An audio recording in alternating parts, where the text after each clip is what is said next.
মানুষ না চাইতে অনেক কিছু পায়, আবার না চাইতে অনেক কিছু হারায়। আমার সাথেও এরকম একটা ঘটনা ঘটবে সেটা আমি কখনোই ধারণা বা কল্পনা করতে পারিনি। আসসালামু আলাইকুম, welcome to my YouTube channel Suraiya Hossain. আশা করি সবাই ভালো আছেন। আমি ভালো নেই, কীভাবেই বা ভালো থাকবো। গতকাল আমি গিয়েছিলাম একটি দাওয়াতে।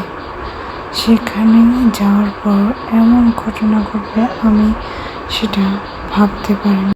শখের জিনিস খুবই সাধারণ হলো সেটা সবার কাছে মূল্যবানই হয়। আর ভালোবাসার মানুষের কাছ থেকে একটি সারপ্রাইজ বা একটি উপহার পেলে সেটা যতই কম দামি আর দামি হোক না কেন, সেটা অনেক মূল্যবান হয়। সেটা সবার কাছে অমূল্য মতোই। আমার জন্মদিনে আমার স্বামী একটি সারপ্রাইজ দিয়ে আমাকে একটি ব্রেসলেট উপহার দিয়েছিল। সেইটা পরে আমি একটি দাওয়াত খেতে গিয়েছিলাম। সেখানে গিয়ে শুনি পাশে নাকি নদীর পাড় আছে। সেখানেই ঘুরতে গেছিলাম এবং আমার হাতে ব্রেসলেট ছিল, কিন্তু সেখানে পড়েছে বা অন্য কোথাও পড়েছে আমার সেটা মনে নেই। কিন্তু আমার জামার একটি ব্রেসলেট উপহার দিয়েছিল, সেই ব্রেসলেটটি হারিয়ে গেছে। আমার খুব কষ্ট হয়েছে।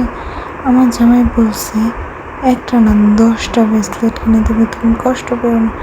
কিন্তু যেটা উপহার সে ভালোবেসে আমাকে সারপ্রাইজ দিয়েছিল সেটা রাখতে পারলাম না। মনের ভিতরে অনেক কষ্ট, এর জন্য কাউকে বলতেও পারছি না।